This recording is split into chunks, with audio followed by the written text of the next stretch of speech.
welcome back to my channel. I'm going to do a video on childhood trauma in various aspects because I've literally just watched a video about it and I actually haven't done all the exercises myself, but I thought it would probably just come from a better place if I just go into it like without having like properly, you know, grinded it in my own mind.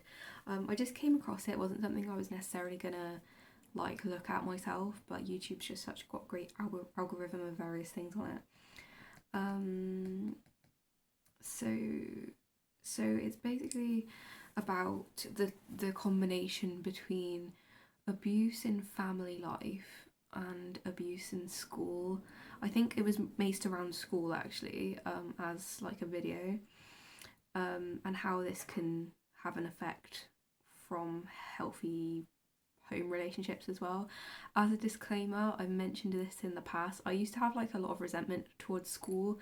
Not like that's a lie, I actually felt like school was a great like place for me. Actually, I thrived in academia a lot of the time, and or kind of just used to work hard at it, enjoyed spending time with friends and everything like that. So I didn't resent school at the time, but in later adulthood, in early adulthood, I did, because I was like, oh, they didn't support me to the full extent I needed. I don't think schools are there to actually parent you, they're like an avenue for education.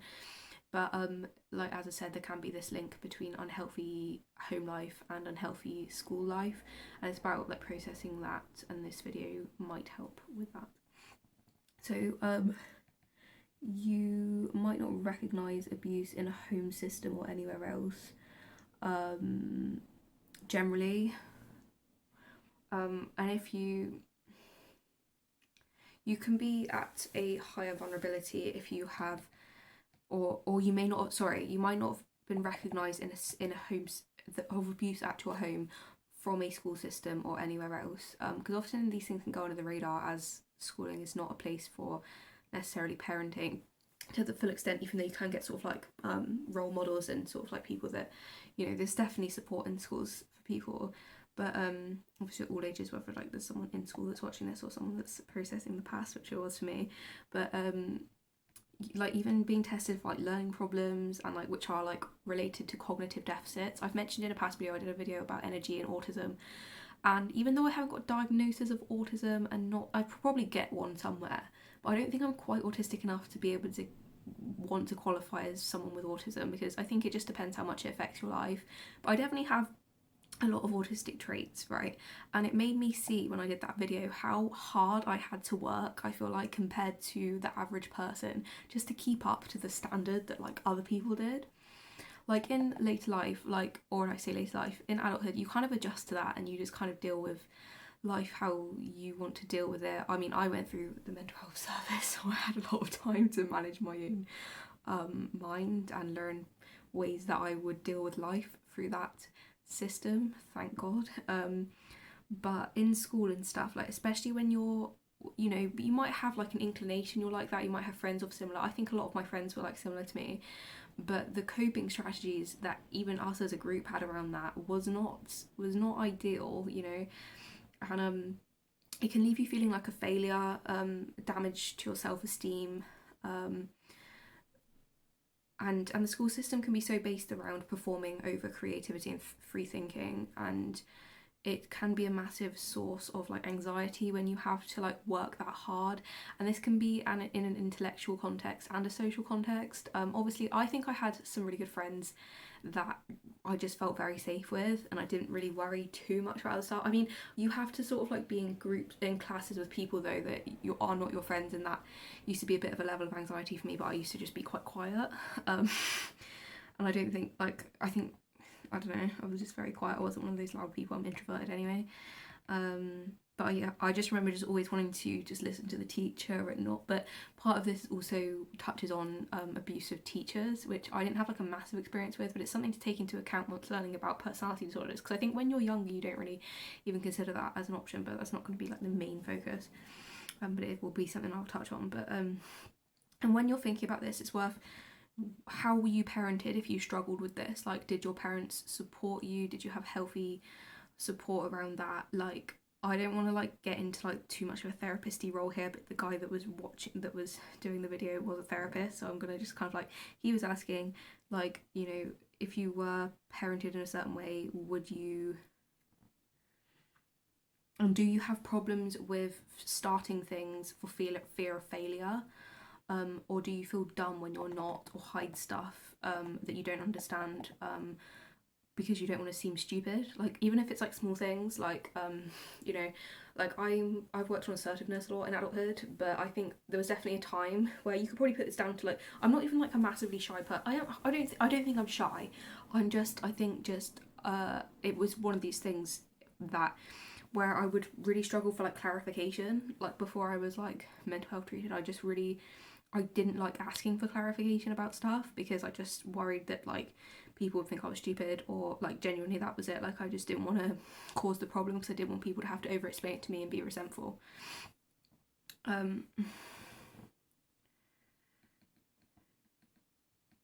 So, and what help would have looked like. So if this would be what help would have looked like if it was given to you in school, and this would be conversations with like teachers and parents that were healthy around your behaviours or performing in classes without blame and shame, and like structures that could be put in place, such as like obviously like the specifics of handling that in the best way that was healthy. That would be what it would be healthy to have. Where often, if you are people like me, and I think I'm not like massive, I think there's a lot of people like me that maybe aren't quite on the level of they need to go to a specialised school or and they're able to kind of cope with this workload. It might not even necessarily benefit massively from a person that, you know, like a teacher's assistant kind of thing, or and they might even have like a relatively good learning ability, they might enjoy learning, but there's still this level of people learn in different ways, and we don't live in a perfect society or school system.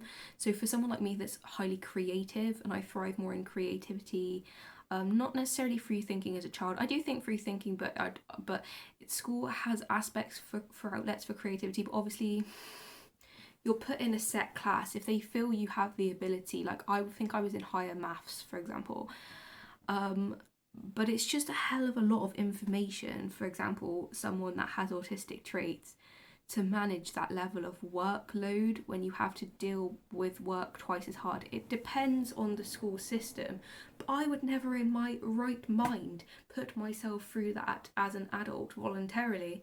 But at the time, you don't really know how to navigate that, nor do you know how to advocate for yourself, nor is anyone else advocating for you. And you're a child and you don't know how to advocate for yourself, and you might have a lot of stress going on at home as well, and you're dealing with the hormones of teenagehood. And I don't think this is an unlikely situation.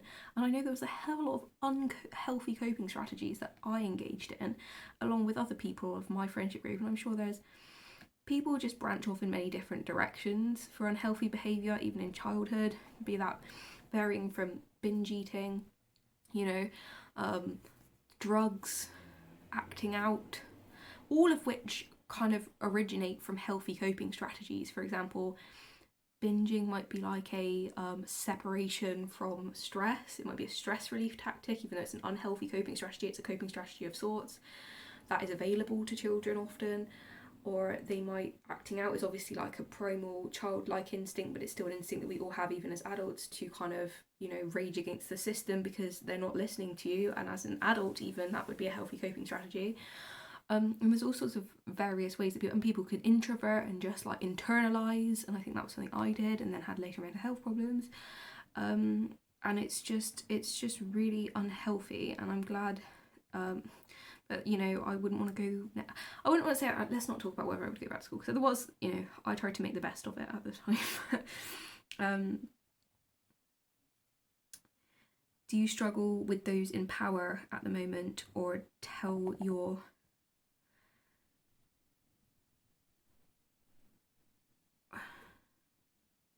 oh, sorry, I've gone past loads of stuff. That's what doesn't make sense. So right, let's talk about abusive teachers. So since I've learned a lot about narcissism, toxic personalities and blah blah blah, I never had a massive issue with teachers. I think because there's so many like structures in, maybe the only teacher I've ever really had an issue with was my like head of sixth form. And it was because she knew a lot about like my ongoing like mental health, and I think she just like sort of singled me out for it, which I didn't enjoy and I don't think was particularly healthy, if I'm honest with myself. But I just kind of dealt with it because that was honestly one of the least of my problems. So I'm not too confused. I'm not too sort of like resentful. I mean, I probably do hold a level of resentment, but teachers can be aggressive, and they do have the ability to exert power over children through their mood, because of their mood, because of favoritism, because you might not be an ideal student to them. Like I think I in secondary school at least was a pretty under the radar level of student. I just was very quiet and compliant. That was basically it. And I just didn't really cause problems. Just sort of tried to do my work. Maybe I wasn't the brightest student, and looking back, it took me a hell of a lot of time to actually do certain stuff. And I think I had to try very hard. But as I say, I wasn't quite the level of needing extra input. I kind of got through it. But it's like, yeah, you might be getting, the teacher might be triggered by something you're doing. And then, like, for example, if a teacher, because they're just human beings at the end of the day, just because they're teachers doesn't mean they're not human beings. If they're triggered by some level of something that a child is doing, for example, if a child is like massively confident and that teacher is not, and maybe early developed and sort of, you know, healthy in some way, got a lot of friends and popularity, and that teacher is highly insecure, and I'm not talking about like the Larry child, I'm just talking about like, you know, a confident child that sort of like stands, you know, just anything could trigger anyone, especially with narcissism. And often things in narcissism, everything triggers a narcissist because they just are naturally irritable and need someone to project on. Or whether that child is very vulnerable and has no assertiveness even. I don't think I was ever particularly picked on by teachers either though. Like honestly, maybe so I don't feel that I was massively picked on either by teachers in particular.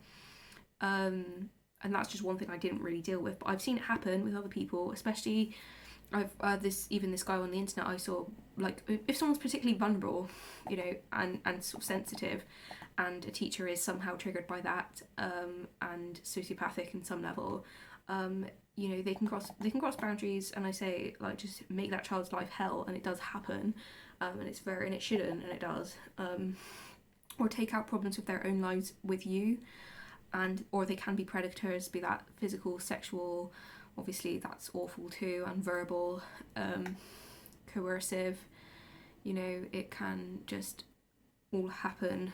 So that's something to bear in mind, and it's a fact of, do you struggle with those in power, or to tell, or maybe connect to your inner parent if you're an adult, or tell your parent if you're a child, or the school.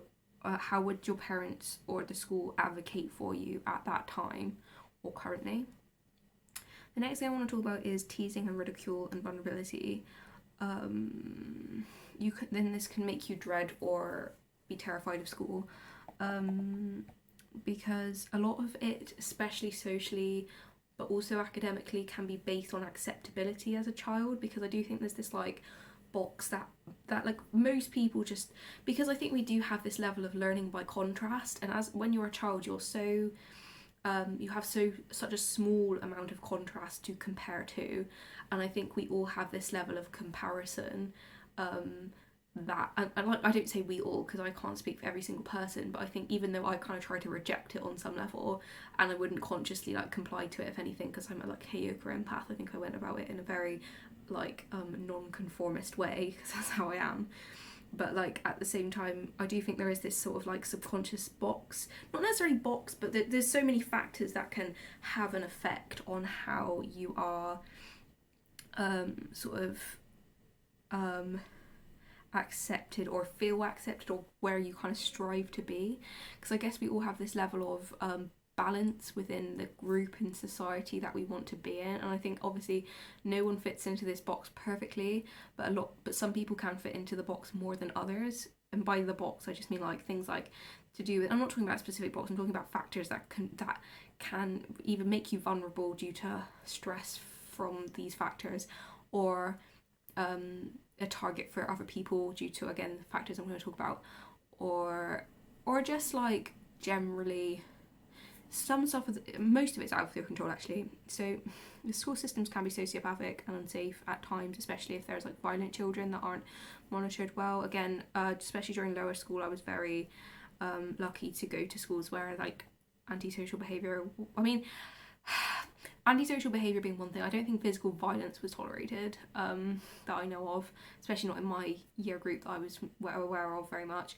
I had my own issues, I feel like. But every teenager does, I feel like, with their like hormones and whatever, especially. Anyway, so things like even from a girl level, maybe like hair and makeup, and how quickly like you peak as a girl in terms of how quickly like you like develop and like your genetics are out of your control. For example, like if someone like peaks early and they feel like more grown up than other people, it's like it's a vulnerability if you're not that way, or the other way around. If someone develops very early, it's also, you can be at risk for that without reason. I say at risk, you can be vulnerable for that reason, or different. And children have this sense of, as I say, I think it's very much tribal based in school as well, because you are based around so many people that you have to interact with. I feel like in adulthood, yeah, you have things like work, but obviously you are forced to be at school and there's like so many different groups around. I think there's a lot of like conformist, obviously that level of wanting to be in a tribe really is exerted in school, I feel like. So yeah, also like weirdness level, like we know, like obviously with narcissists, which obviously is prevalent in children as well. I don't think you can obviously like judge a child from my attitude. Like I think you can't like obviously judge a child like you would an adult, like, you know, until they like become an adult. But like obviously the patterns of narcissism are also prevalent, I suppose, in children, antisocial behaviour and blah blah blah. And children can project on other children. So even if they're not necessarily being weird or abnormal, little things can be picked on, like having like a certain bag, or like, you know, wearing your hair a certain way, and that can be seen as weird, or like walking a certain way, and stuff that's not weird like can be like projected as weird, so the child feels less inadequate as a person, and that's where a level of bullying can come in. And obviously perception is in the eye of the beholder. If like a narcissistic level of a child might have that vulnerability innately, it will come across as a projection to another child. And I do think often as well, like because of this tribal sense, I think you can have this level of not only witch hunt at times that can happen, in terms of like scapegoating and finding the weakest link, especially when it comes, that's more of a bullying sense, but also what was I going to say? Also, kids think things are contagious. I heard this guy say, and I was like, that's literally so true. Like, certain stuff, like, for example, if you're like, you know, being teased by someone, like, some children don't want to associate with that person because they feel like they'll then be teased as well, which is probably some level of like truth to be honest. But like, it's just such an awful thing when people are antisocial and like bullying other children. I do talk about bullying at the end actually, so I'll leave that. I was bullied, obviously. I've spoke about that a little bit, but I'm going to put that at the end. So you can also have vulnerability around your race, and it is like known that some people can be at like, you know, because of the stress of having like racial comments and stuff, or like societal pressure of racial stuff, they can be seen as being lazy because they are literally just having to deal with cognitively that sort of racial effect at the same time.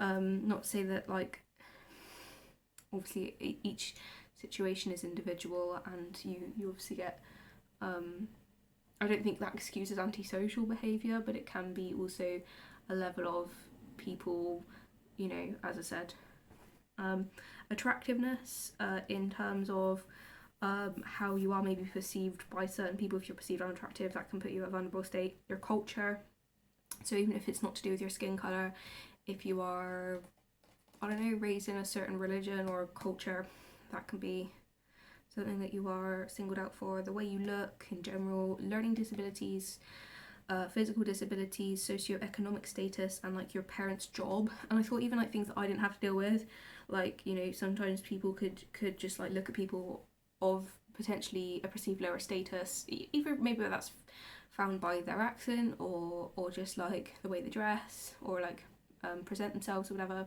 You might perceive them being a lower status in terms of if you went to a place where there was not status, I mean higher socioeconomic, a lower socioeconomic status because of maybe their accent or the way they sort of act, and then you might make sort of like judgments about them which are untrue or maybe are some based in some truth. It's another narcissistic thing where narcissists make will lie based on some level of truth but not the complete truth. For example, so they might come from maybe a less socioeconomically affluent household, but they have their mum doesn't work in McDonald's, like they don't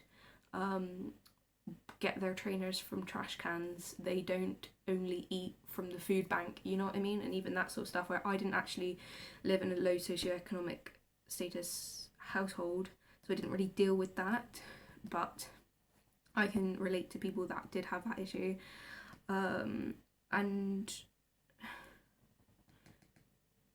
some children, which is the worst thing, and even obviously teachers and stuff, they can hone in on this level of vulnerability that you have, and and obviously if you're being abused at home as well, it can be that in addition. But some people like zero in on this and make it something that stays with you, and this can be like then moved on to a level of bullying, and they can button push you, even if it's like just, you know, not bullying, but they just, often it is if it's people are doing that, but people will like notice these differences and really use it to their own toxic advantage to dominate narcissistically, or usually people that do that are going to be narcissistic, aren't they? But if they're sociopathic, they'll just go about different ways to manipulate and sort of dominate the situation, make up lies, really go out their way to cause a lot of problems for that person. Just if they're malicious in whatever way, machiavellism, blah blah blah, also going to be a factor to what you do in terms of the effects of different people and their vulnerabilities. And it can really stick with your like inner child if not healed. I've done a lot of inner child healing, I feel like, in the last over lockdown or whatever, but apparently there are groups of people, when someone's laughing behind them in public, their inner child still worries it's about them, even though they're an adult and it's like not prevalent to them anymore. It can still be stored in your immune system. As a healthy adult or a healing adult, shall I say, that affects you from an inner child level. Not being comfortable in your own skin, I think this comes with a level of coming of age to an extent, but also maybe not though, because I feel like being comfortable in your own skin is partially down to puberty, but at the same time you should always feel comfortable in your own skin regardless of your pubescent phase. But not being comfortable in your own skin because of various effects of school life, be that being unnatural to you, if you've got like learning problems or like a sensitive system, shall I say, or you've got this live or die surviving mentality due to poor coping mechanisms and lack of support in and out of school. I feel like I need to plug in my phone because I don't want it to turn off. Start using my camera again. So yeah, as I was saying, so you can be set up or singled out for vulnerability. Yeah, so, and it's about evaluating this, the therapist said, were you desperate for love or to be popular? That could have made you vulnerable. Nice one. Yeah, that could have. Oh. Now I've literally realized. Oh god. So yeah, were you desperate for love from like lack of love outside of school? That may have made you vulnerable, or were you sort of wanting popularity perhaps?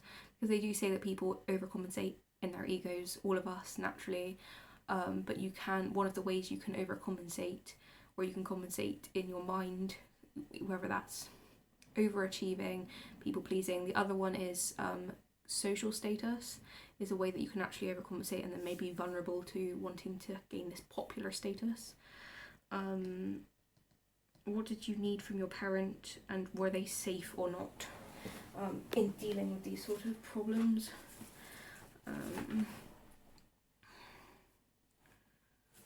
And sort of evaluating that, like, because then I guess the idea is healing your inner child and giving yourself that as an adult, or seeking that out if you're ever still a child and going through these things. I know when I was like going through bullying, YouTube is like a massive source of like comfort for me, for people that had the same experience. I don't want to like say names because I don't think she actually still has a channel, but there was one channel in particular that she'd like had the same experience, and I just felt so much refuge there. It was great. And being an empath as well, school can be rough if you don't know how to manage your like energetic boundaries. So there we go, it can be another vulnerability. So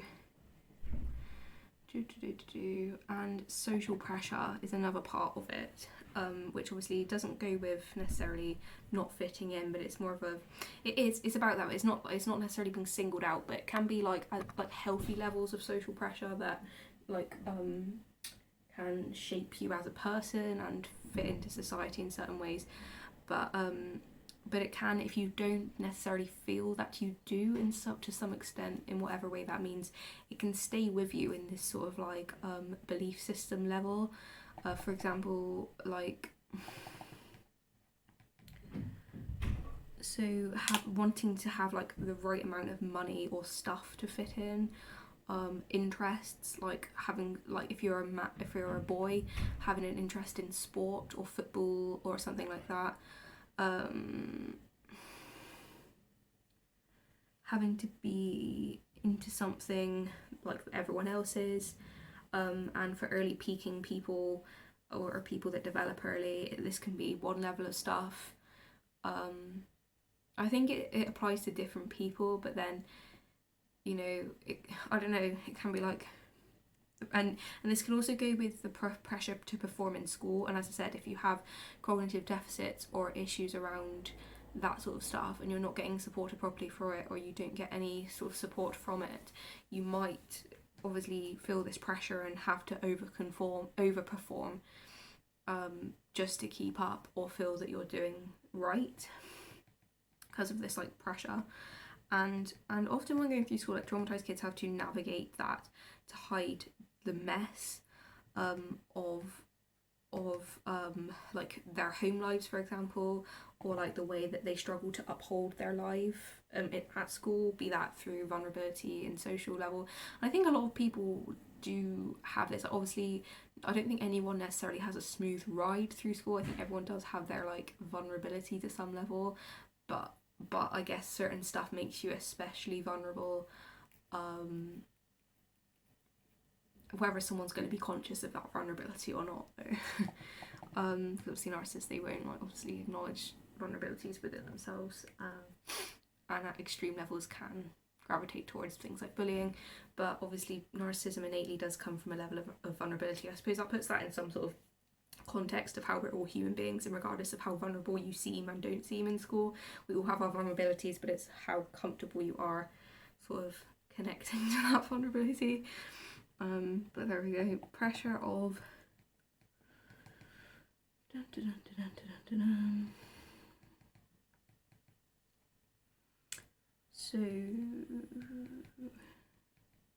so this can cause a massive amount of anxiety for children, to hide the mess of their whatever part of life they're trying to conceal, and this can just cause a lot of stress and anxiety. And you know, you can be dealing with home problems, as I said, or school problems, or intellectual problems, or whatever else. And also, while you're going through school years, you're going through all these hormones, and like, it's such a stressful time, like chemically at the same time, with your hormones and how you're developing as a person, and all the energy your body's taking just to grow your bones and other stuff, and that can take a massive amount of like energy as well. And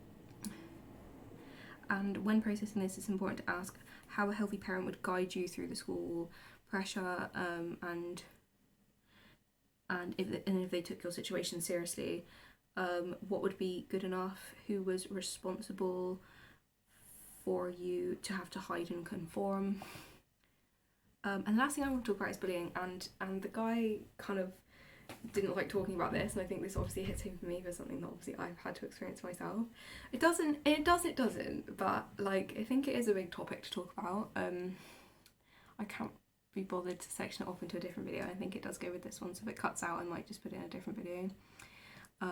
But you can obviously be vulnerable to this through things like autism, being LGBT, money issues, or just people that might not have any of those problems but just want to be loved and accepted, which I suppose might come from some level of neglect at home, but it might not even come from that. It might just be like they want to do well in school, so they kind of just want to be loved and accepted. So the effects of this post this experience can be rage over abuse of power, distrust of groups, appear vulnerable for fear of what happens, revenge fantasies from a level of protection. And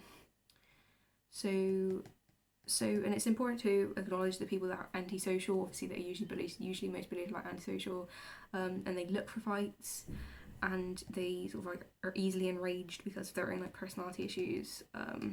And the guy touched on how bullies often like learn this stuff from like their own families, and that gave him some level of comfort, because apparently like there was this story about how the bully later in life was like a bodybuilder, and then the mum commented, "You look like an oily mess" or something, and he apparently found a lot of like refuge from that, because, or comfort from that, because he was like, oh, the mum literally bullies him as well. And apparently, as I said, if someone's being bullied, like often they can be in some level abused at home or bullied at home, maybe in a different way, but they can be like, you know, bullied in some extent at home, and just, or like whether you want to sort it as bullying.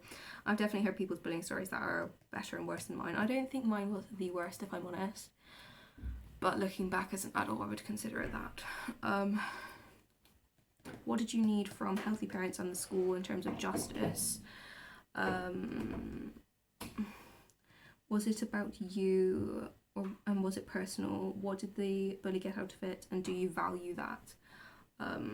Because I think a lot of my work around narcissism and stuff has like highlighted how a lot of people, like the sort of malicious humour they gain, like I have no interest in that anyway, like go ahead, like it's not really an interest to me. Obviously just about avoiding those people, I suppose, but so yeah, I think that's basically everything I wanted to touch on. But yeah, it's so funny how you can just have beliefs and distorted beliefs actually, just based on preference of like for example in a school system, as I said, not potentially being able to gain your full potential through what you're actually good at. Even in the Bible it says some of us are spiritual, some of us are carnal, and we like rules. It doesn't necessarily mean, doesn't mean we like rules, we live by rules, biblical rules I suppose, but in terms of like right and wrong, and some people go on action impulse I suppose. The school system does not particularly preference any of those things, I don't think, but there is a set of rules throughout this societal system, be that if teachers are sociopathic it's going to vary, if students are sociopathic it's going to vary, if the rules are laxer it's going to vary, if the rules are stricter. That also has poor effects because it can force a level of hyper intellectualism and pressure to perform with people that might struggle with that. So yeah, and you can just carry beliefs, as I said, through this into adulthood that might, as I say, inhibit you from starting things, feeling like you're. These can be at a subconscious level. It might be like a low level thing, because a lot of times, like, you know, I find that adults heal from this stuff through whatever means that is, because you're sort of out of the system, and obviously the body and mind will heal through processing and whatever else. But it's a case of, you know, it's good to acknowledge these things in order to process. Yeah, thanks for listening. Bye.